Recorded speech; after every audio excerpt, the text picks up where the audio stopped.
C'est vrai qu'on me pose souvent la question, bon entre nous Guillaume, jus, smoothie, il n'y a pas vraiment de différence, il n'y en a pas un qui est meilleur que l'autre. C'est juste marketing, non? Salut la Feel Good Family, c'est Guillaume, j'espère que vous allez bien. Et dans cette vidéo, on va répondre à cette question.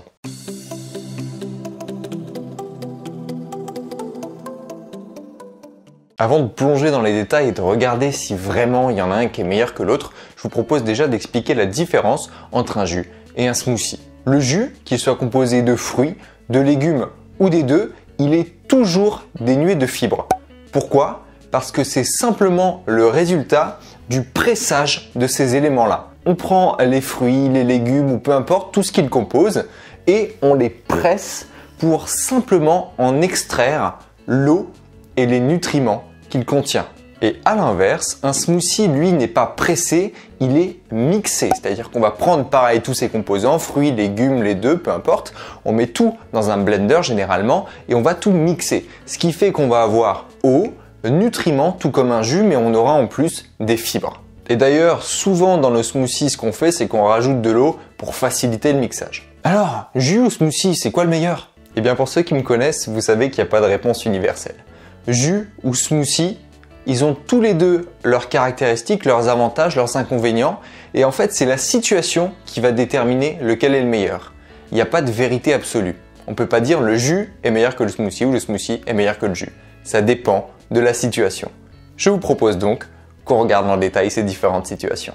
C'est parti pour le premier point, analysons les avantages du jus. Tout d'abord, comme je vous l'expliquais au début, dans la différence entre smoothie et jus, je vous ai expliqué que le jus était dénué de fibres.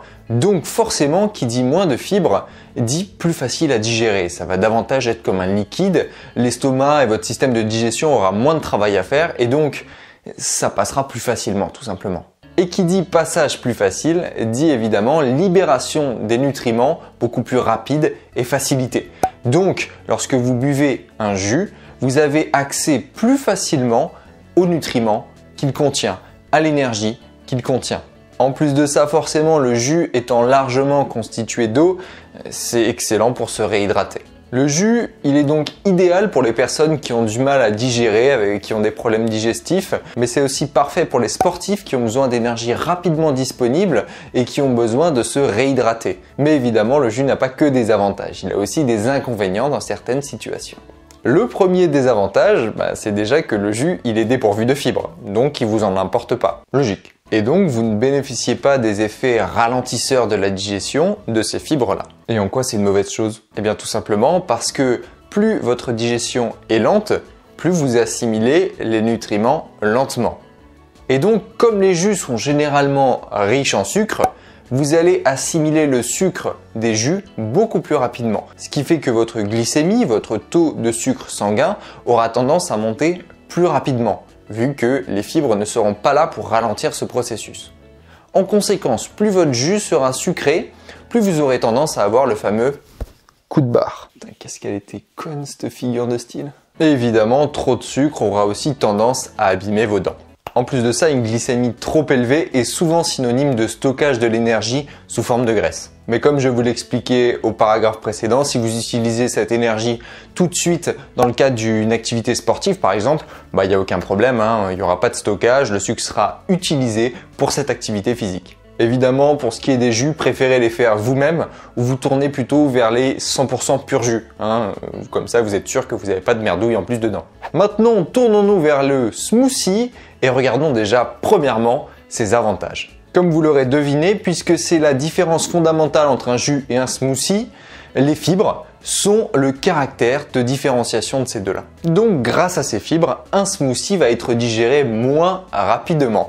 Et donc l'énergie qu'il va vous procurer sera une énergie plus long terme, une énergie qui aura tendance à vous conduire beaucoup plus longtemps. Un smoothie aura donc pratiquement tous les avantages d'un jus, c'est-à-dire qu'il vous apportera de l'eau, des vitamines, des minéraux, des oligo-éléments, de l'énergie lentement disponible. Et donc grâce à ces fibres, vous évitera le fameux coup de barre. Dernier avantage, c'est que comme les fibres ont tendance à favoriser la sensation de satiété, eh bien un smoothie aura tendance à mieux caler qu'un jus. Mais un smoothie a aussi ses inconvénients et le premier étant sa composition en fibres. Et oui, chez certaines personnes, la consommation d'une trop grande quantité de fibres peut occasionner des troubles digestifs comme diarrhée, ballonnement, gaz.